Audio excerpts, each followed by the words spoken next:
Hi everybody and welcome to another piano video here on the Merriam Pianos YouTube channel. My name is Stu Harrison, and in today's video we're tackling the Roland FANTOM 8. This is just a beast of an instrument. In fact, there's so much you can do with this instrument that you almost have to stop calling it a piano of any kind.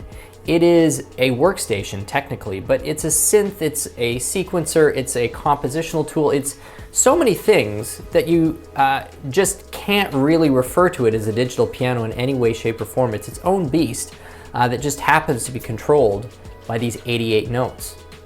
So it's a bit of a departure in terms of the type of instrument we're reviewing, but I've had my eye on this since Roland released it, so appreciate you tuning in for the video. This is not going to be a video where I'm going to be showing you in a detailed, sequenced way how to use particular features of this. So this is more of an overview, an impression video, a discussion of some of its major components, and trying to answer some questions like who is this made for, and is this an accessible, fun instrument for the majority of musicians out there? So thank you so much for tuning in.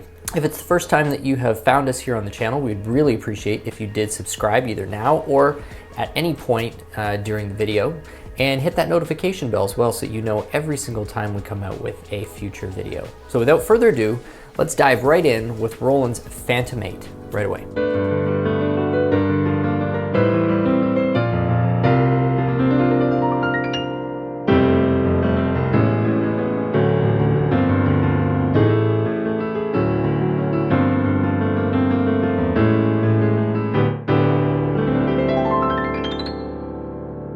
So the day arrived, Roland FANTOM 8 day, and I have to admit there was a bit of anxiety associated with this day for a few reasons. One, I had not interacted with a workstation in a really serious way in several years. I was a power user of the Roland FANTOM series back in the X8, G8 days. Knew it inside out. Loved it, had used it on gigs and some touring and backing tracks and my primary writing tool. I really enjoyed it, but I mean, time flies. I'm getting older, and I have to acknowledge that that was 15 years ago or more at this point. So it'd been a while, and I knew that the category had evolved. And just looking at photos and reading descriptions of this new FANTOM series, I was both completely intrigued, but also brutally scared that I would not be able to engage with this instrument quickly enough and interestingly enough for me to have fun with it or to be able to really communicate anything on the channel about it. But I challenged myself. We all felt like, oh, this is such a cool instrument. How can we not address the new FANTOM series on the channel? We like Roland. It's a really important line here at the stores. And so here we are with the Roland FANTOM 8. And so I entered this with several questions in mind. I've already mentioned a few of them. One, could I do it? Am I going to be able to learn this thing? Because I'm a nerd, but I will admit that there's sectors of the music production world that really do intimidate me. I look at some of these analog synth guys out there and I just it's cool, I'm very intrigued. I don't actually really know what's going on. I mean, the basic concept, yes, I get that. But could I step into one of these little synth dens and really have any clue what I was doing? Not really. I'd need some time and probably some coaching and some guidance. So could I do it? That was certainly a question. And then if I could, how long was it going to take me before I really felt even remotely comfortable in front of something this intense? I also wondered, who are they building this for these days? I mean, I knew who they built the X8 and the G8 for, people like me. But was this still going to be something that I would find relevant for myself? Or maybe this is just completely disconnected from how I engage with music these days. So that was a question. I was also really interested to know whether I would feel as free and creative in front of this as I do now behind standard DAW software such as Logic? That was a big question that I was wanting to know about. So we're going to divide this video into really two big sections. One is I'm going to do my best to walk you through the primary features as I've experienced them, and describing to you where I would see the value in it. I am not going to be able to outdo Roland's like insane tech team, who've already put out all kinds of good good videos on this, and there's some great synth channels who've done that as well. So this is not a video where you are going to learn how to do really intricate stuff on the Phantom 8. Other people have done that. Maybe we'll do that in the future. This is more for people who are wondering what it is and wondering whether this could be fun for them, if it applies to them, and generally speaking, what it brings to the table. That's what I'm hoping to do in the video. So we're going to start with the first section, which is let's just walk through what the Phantom 8 does and the general categories of its various feature sets and how they function in a general way. Because it's probably easiest, we're literally just going to scan from left to right and review features and sections as they come up, as we come across the board. So the first thing to know is that the Phantom 8 is actually also available as a Phantom 7 and a Phantom 6. So you get the PHA-50 action with the Phantom 8, which is great. It feels great. A little heavy. This thing is a beast. But the Phantom 7 and the Phantom 6 would be your 61, 73 note options, and they're available with the keyboard action. So kind of a spring-loaded thing, much lighter. But the functionality is the same. We're in front of a Phantom 8, so this is the 88 note version with the PHA-50. And this is a workstation for people who are watching this and maybe don't really know what the difference between a workstation and a normal synth or a digital keyboard. Well, a workstation is kind of designed to be a piano and, at this point, a full computer all at once.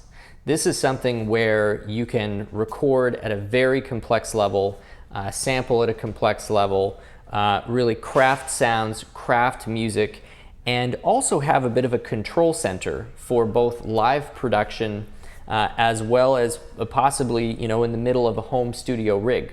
So it's like home base. That's what it's designed for, is like a major home base, particularly for people who may have to take their home base on the road at some point, or for people who really just enjoy the tactile sense of having all of these controls in front of them, rather than just like the mouse and the keyboard. Some people engage with that just fine. Others prefer to have these types of surface controls. So we've got a synthesizer section on this instrument, which is to say that it's loaded up with thousands of internal sounds. You can play those sounds back as single tones, or you can mix and match any of them up to 16 at once. So this is a full 16 zone editable synthesizer. And there are massive ways in which you can edit each individual sound, route effects from one to another. And so this is really like a full synth. It is, that's what it is. Like this whole section on the left, along with our sound select over here, is a full synthesizer in every way, shape, and form that you would define a synthesizer. Now, there was a few things that I needed to get used to besides kind of learning the instrument, but concepts I needed to get used to. One of them is that they've done this modeless thing. And you hear them talk about it on Roland's website, and you hear like it was obviously a bit of a catchphrase that they came up with at Roland. And I didn't really, I guess I just didn't get it until I was in front of the instrument. In concept, I kind of knew what they were going for. But this is the thing, anyone who's ever been in front of a synthesizer before will know that you're going to have these different buttons that take both the screen and some of your control surfaces into completely different modes of function.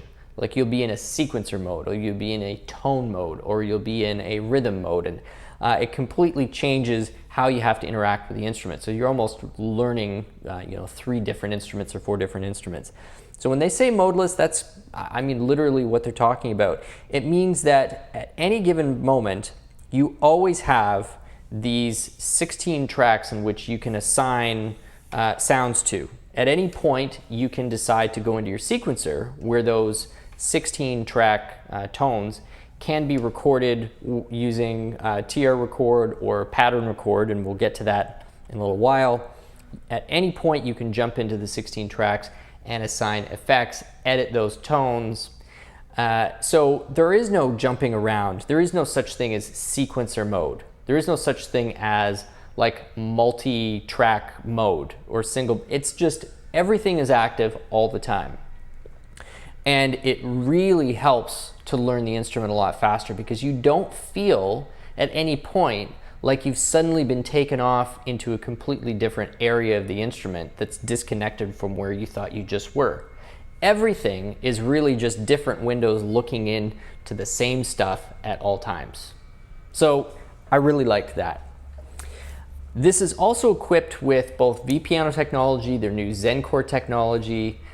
This has, so basically the best of all worlds. It's got multi-sound processing going on. And as I said, we've got these 16 tracks. So before we go any further, let's just listen to some of these sounds and talk about how you can access some of those sounds, because it is remarkably simple. So the first thing is to select between your banks or your various tracks. You have this zone control which toggles between 9 through 16 or 1 through 8. And then to select, super easy. You're just selecting which track and you can get into whatever it is that you want to be taking a look at. This is your different ways in which to view either the scene or the chain or the zone. So we'll talk about again what those mean. But if you want to see really what's going on at any point, you just go to zone view, and the zone view is going to show you what sound you've selected, and you can decide whether you want to look at 1 at a time, 4 at a time, 8 at a time, or if you have very good eyesight, you can actually go in and see 16 all at one time. But let's just stick with 1. So we've selected 1, and we are also going to activate 1. Interesting feature, on past workstations, if you did not have that particular zone with the local control on, and you turn that off, you actually wouldn't hear it. But on the Phantom series, the newest one, whether or not that zone is on or off or switched to internal, external, if you select, you can always audition the sound as if it is on. So that's kind of good to know. So this is the stage grand that is featured in, well, it's the same piano sound as you'd get in the RD2000. So this is the vPiano technology.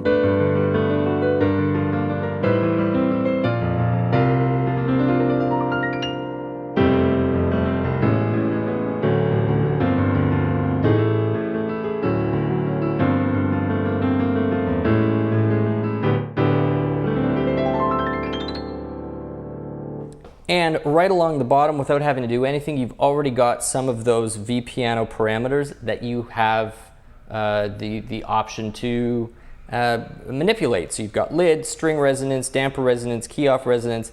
But you can also dive in, you can hit parameter on any one of the effects kind of components, and it'll take you right in to the piano designer.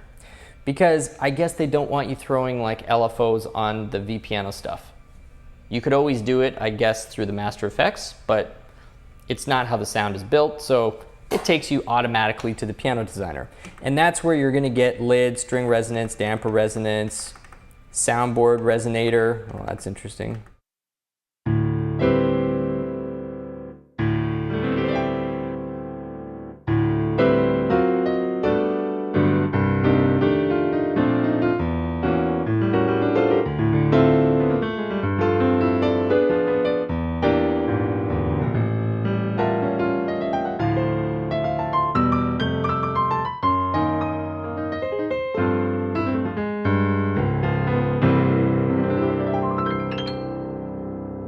Really easy to access. Exactly the same editable parameters you'd get on a lot of other Roland, even home digital pianos.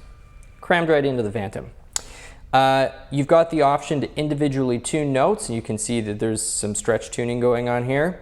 Then you've got character per note, level per note, and then you've got your kind of master effects. You can see that you've got your chorus and your reverb sends over the chorus and reverb engine, so you can go and you can edit those at any time. And the master effects is just set to through. But at some point, you could, so that's through a step filter.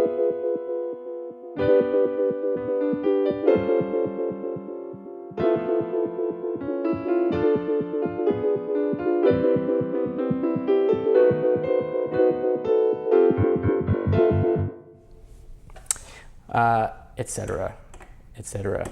So you've got that. It's easy to start layering things on.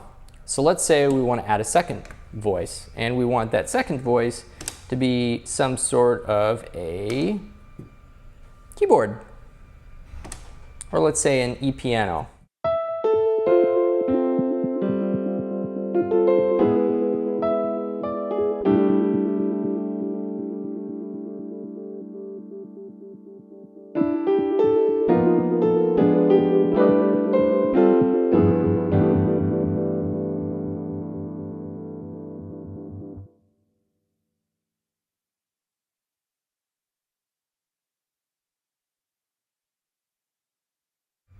And we'll take that step filter off, shall we?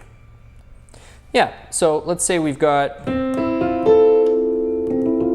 we want to have that in there, so we'll have that. We can, of course, mix in real time.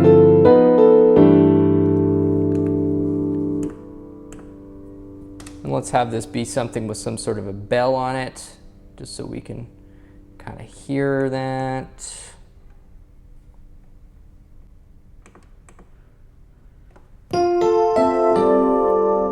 There we go.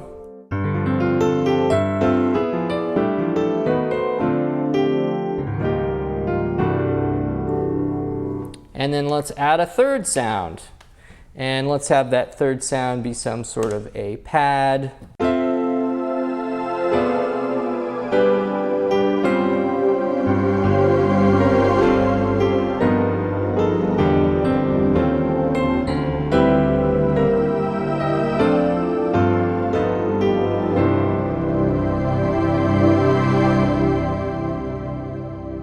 And you could do that all the way up to 16. Not sure you'd want to do 16, but very easy. I was quite relieved to realize how easy it is to build sounds like that. Now, here's the other shift. Forget Modeless. There's now really just one way to kind of save presets, and that's with scenes. And the nice thing with scenes is that it isn't limited to any set of functions or parameters. It literally takes a snapshot of what's going on across the entire thing. This includes sequences. This includes the patterns and the songs and everything within the sequence. So when you're saving a scene, you are literally saving a workspace. So you'd think, well, in some cases maybe that's overkill, but in most cases it's really handy. So your scene could be one particular sound combination that you really like.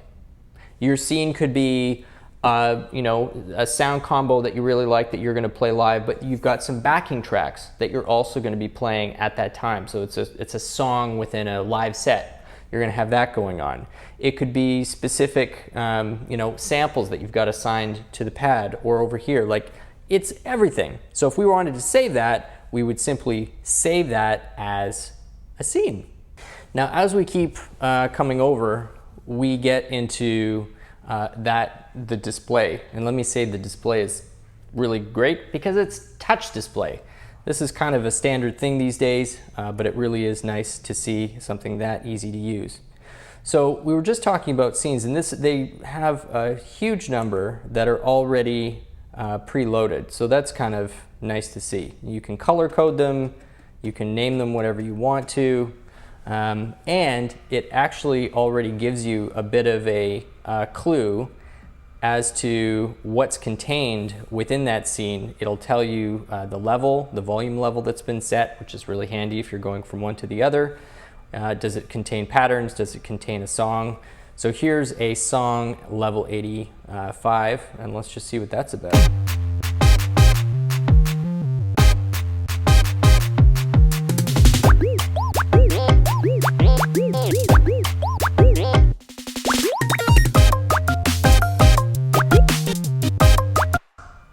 A lot of fun.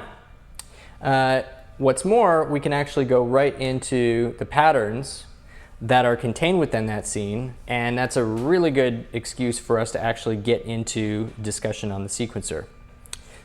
The sequencer, this also was a bit of a shift for me because I'm used to sequencers where by default you're kind of in a non-linear recording editing environment. So workstations used to look like what DAWs look like now when you're going to record tracks. You know, you've just got sort of an infinite number of bars stretching out in front of you. You've got your tracks that are, you know, vertically aligned, and you just create in little chunks as you go. In some ways that's still available to you, but this is now oriented much more towards how most modern sound production builds from the ground up. And so this is how it goes. So you've got 16 tracks on the sequencer, and within each 16 tracks you can set what is that, 8 different variations for what you want going on there for the various kind of lengths. So there's a number of ways that you could use this grid, and then a number of ways to kind of preset and group these. So you essentially have like a grid matrix where it's all rhythmically coordinated, and you can input these shorter sequences, and they don't have to just be all like 4 bars long. You could do this for 100 bars, you could do this 120 bars. This is where my mind required a bit of a shift. In other words, if I wanted to create the way I used to create, you just set those record lengths to be like 200 bars long, and you would just have your 16 tracks, and you could just all do it on A. And then you'd be essentially left with the same approach to non-linear MIDI sequencing as you had before. So this is like another layer on top. For a while I was like, wait a second, I just want to be able to record you know, this for 16 bars, and then on the 17th bar I'm going to do this, because I'm sort of more thinking still like almost like a classical piano player, like I'm looking at sheet music out in front of me. So this is now how the pattern sequencer works. Now of course if there's nothing there, that's kind of funny.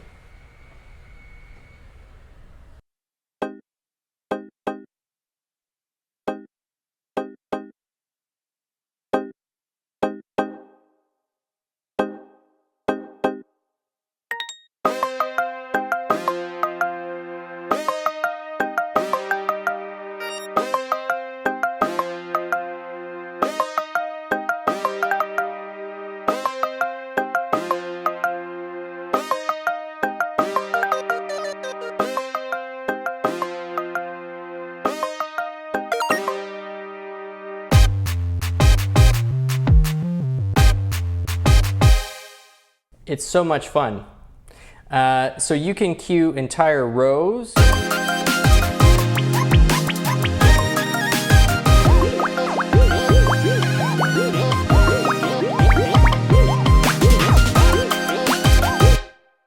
So you can do it that way as well.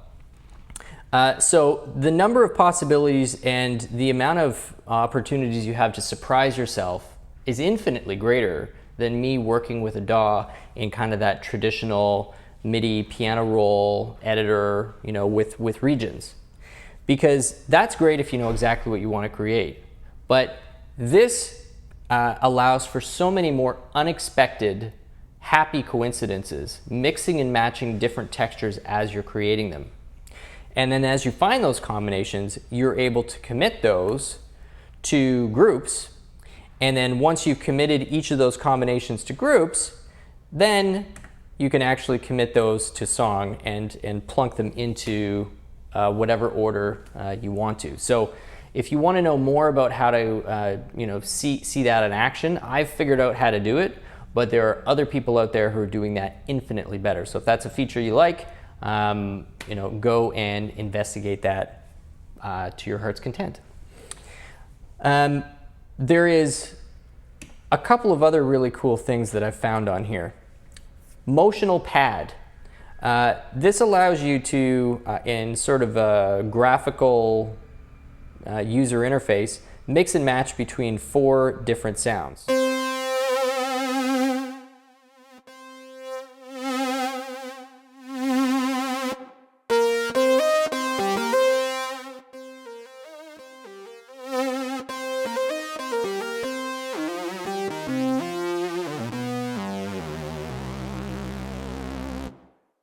So that's kind of fun. So we've talked about the scene, we've talked about the motion pad, we've taken a look at the sequencer, we've also taken a look at some of the sounds. I want to also show you now the effects engine that you can apply to each and every individual track. So if we go back to, let's just go back to a piano and a layer pad. No, actually, let's do something a little more.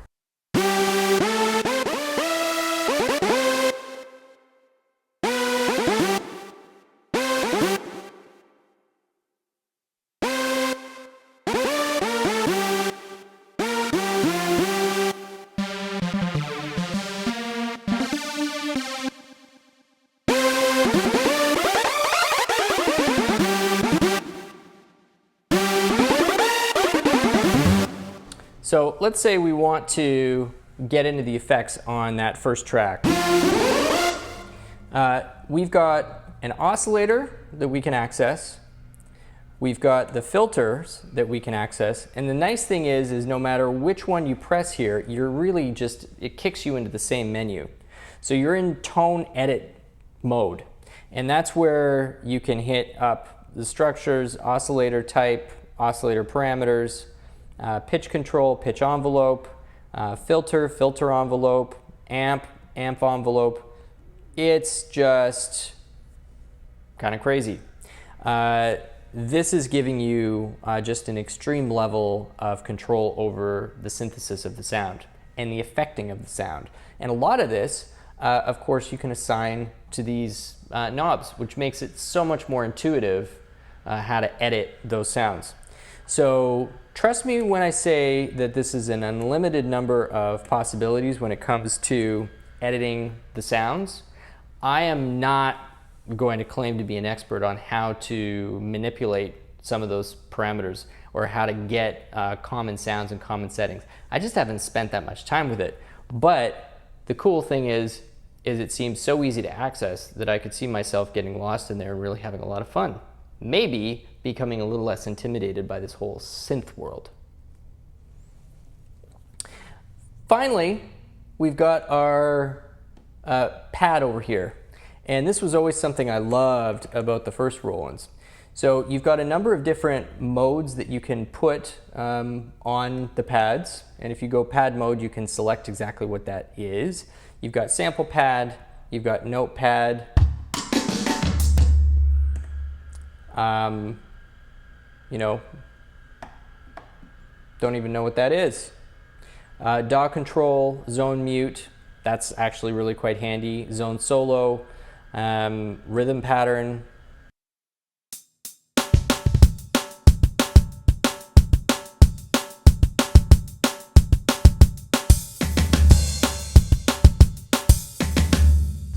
So it's really just another control surface, but it's arranged in such a way that's highly intuitive and it works really well for certain control, certain parameters. So you've got that pad over there. I'm going to go back and just give you another sample of the types of lush tone that is available on this instrument because it's absolutely crazy.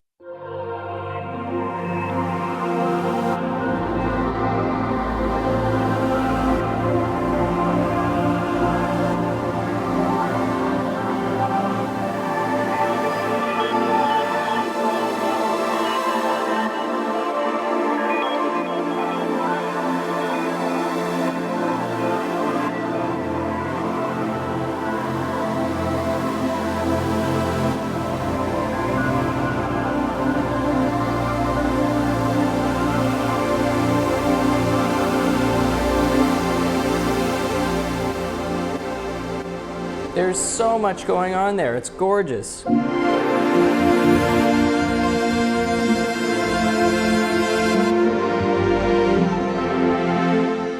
notice there's also kind of notes like tags that they've tagged this with, so it makes it easy to search. So you can actually go in and search for some of those tags and it's going to find that. So if you look for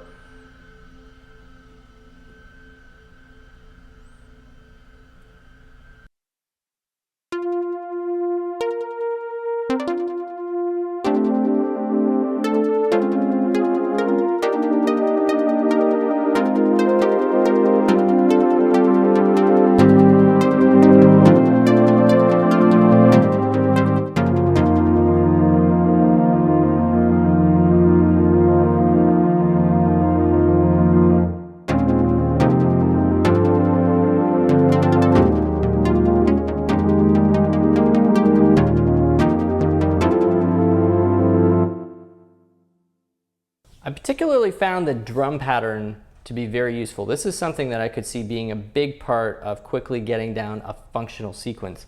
And the drum pattern is essentially a collection of 6 drum sections that allow you to get into a groove, have a few variations of that groove and get out, and have them all assigned to these different touch screen, or you can have them over the pad. And you can record that into a sequence. Can only do it on track 10, which is pretty old school. You can record manually other drums on any track, but if you're talking about dumping over the rhythm pattern, that only comes in on track 10.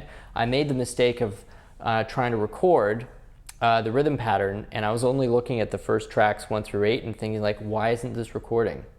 I don't get it. And then of course I realized it was actually dumping to track 10, and I had to flip screens like, So one of those things that once you know, you know.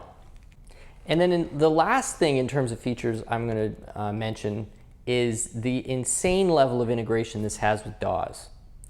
If I had this in front of my computer at home, where I typically use Logic, there are so many direct automatic integrations. If I'm using any kind of software instrument and I pull up the smart controls, it instantly pulls up the smart controls and assigns them to knobs right here. I don't have to be fiddling around there. I can have transport control directly on here. It makes it very easy for me to input either MIDI or audio straight off of here. There's obviously a USB MIDI audio interface built into this, so I can take audio straight in, no problem, don't need to have all of those cables running. So the DAW control is very mature and very well developed. This is not an afterthought in any way. If anyone was contemplating having this in use with any sort of software, you're going to be delighted at how well this works. Let's quickly talk about the connections on the back, because there are plenty. You've got 1/4-inch outs, you've got XLR outs. You've also got 2 different sub outs as well, so you can send that off to completely different sub mixes. Maybe you want to be sending off a click track to a drummer, you want to be sending like a completely separate mix off to somebody else in your band. You've got the option to do that, which is very, very cool. Then you've got the analog filter out, so if you're going to be sending a specific signal and you want to be sending that out to some sort of an analog synth to be affected, you've got sort of an in and an out right there, which is very cool. Then you've got your gates in and out, you've got your USB memory, and you've got 3 USB ports to actually power external devices and connect external devices if you want. You've also got 2 mic line inputs, which are balanced, so you can take XLR in, it's just insane, or 1/4-inch, whatever you want to do. Then you've got 4 control pedal options. The hold pedals obviously usually there on the right, but you could hook up a 3-pedal system. You could have a volume pedal connected to here. You could have a switch pedal associated with a specific effect, whatever you wanted. And then you've got your MIDI. You've also got your modulation wheel and your tone bend wheel, both up here as well. They've done that on the RD2000, really like it. And then finally in the lower left corner, you've got your arpeggiator, which is kind of an interesting place to put it, but it's there. Your portamento settings, your transpose settings are all down in your left-hand corner. So I originally figured that when I looked at an instrument like this, I'd be looking at an instrument that was so difficult to use and so niche for the upper end of the professional music industry that there was no way that an average music lover would ever want to engage with something like this to have fun. And that's just like completely wrong. This is what I found, is that watching, I don't know, maybe 30 minutes of YouTube videos, not even in front of the machine, and then spending about another 30 to 45 minutes in front of it, combined with my existing experience, and I was flying through this thing, discovering new little functions, creating sequences, having a blast with very little effort, and not having to have looked at a manual, not having had anybody to come in and kind of say, oh, no, hey, this is how it works. It's a very intuitive system. And I was able to figure out pretty much everything that I was trying to figure out, at least on first pass. So I think there's actually a segment of the musical population that are not professional music directors, because I'm sure that's generally what a machine like this was focused towards, composers, producers, music directors. But I think there's another segment who would really enjoy engaging with something like this, particularly because of the creative potential.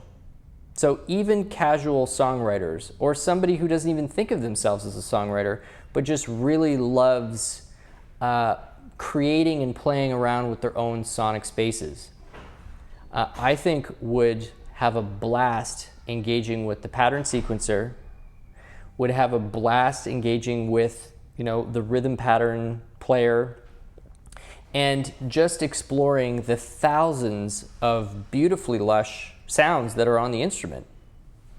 I really do think that people could have fun with that. So I think I was able to answer all of my questions. Yes, I could learn it.